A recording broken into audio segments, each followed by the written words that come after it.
எல்லாருக்கும் ஹாய். நான் இன்றைக்கி இன்ஸ்டன்ட் கொள்ளு ரசம் செய்ய போகிறேன். இப்போ எப்படி செய்யுது நம்ம பார்க்கலாம். 2 டேபிள் ஸ்பூன் கொள்ளு சேர்க்குறேன்.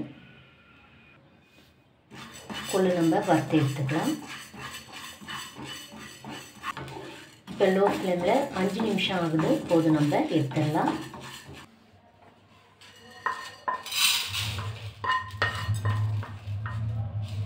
சூடு ஆறுட்டு அப்புறம் நம்ம அரைச்சி எடுத்துக்கலாம்.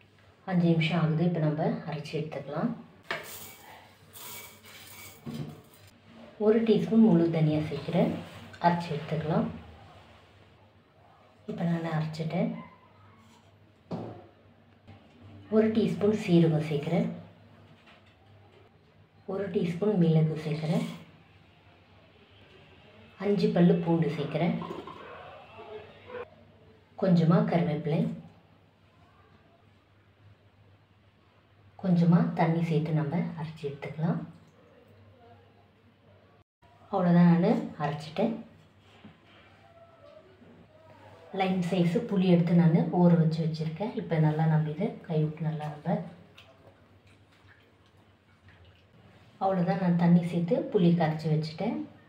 ஒரு தக்காளி நான் உள்ளே சேர்த்து இதுக்குள்ளேயே நல்லா நம்ம மிக்ஸ் பண்ணி விட்டுடலாம்.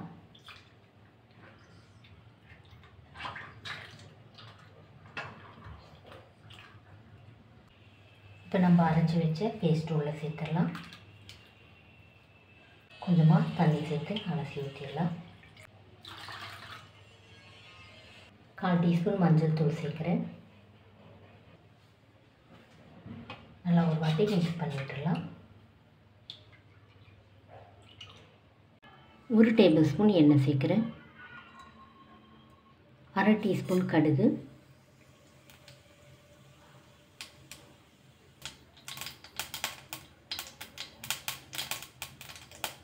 1/4 டீஸ்பூன் பெருங்காயத்தூள் சேர்க்குறேன். கொஞ்சமாக கருவேப்பிலை, 3 காஞ்ச மிளகாய், ஒரு வாட்டி மிக்ஸ் பண்ணிடலாம்.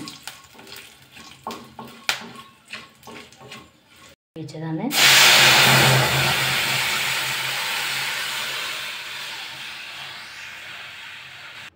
ரசத்துக்கு தேவையான உப்பு சேர்த்துடலாம். கொஞ்சமாக கொத்தமல்லி கட் பண்ணி வச்சுருக்கேன், சேர்த்துக்கிறேன். ஒரு வாட்டி மிக்ஸ் பண்ணி விட்டுடலாம். அவ்வளோதான், ஒரு கொதி வரட்டும்.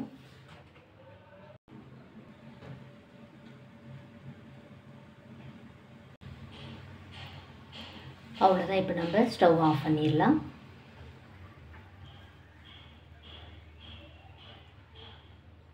ஒரு வாட்டி மிக்ஸ் பண்ணி விட்டுடலாம். நான் ஸ்டவ் ஆஃப் பண்ணிவிட்டேன். அவ்வளோதான், நம்முடைய கொள்ளு ரசம் ரெடி ஆகிடுச்சு. அவ்வளோதான். இந்த வீடியோ உங்களுக்கு பிடிச்சா லைக் பண்ணுங்கள், கமெண்ட் பண்ணுங்கள், சப்ஸ்கிரைப் பண்ணுங்கள். தேங்க்யூ.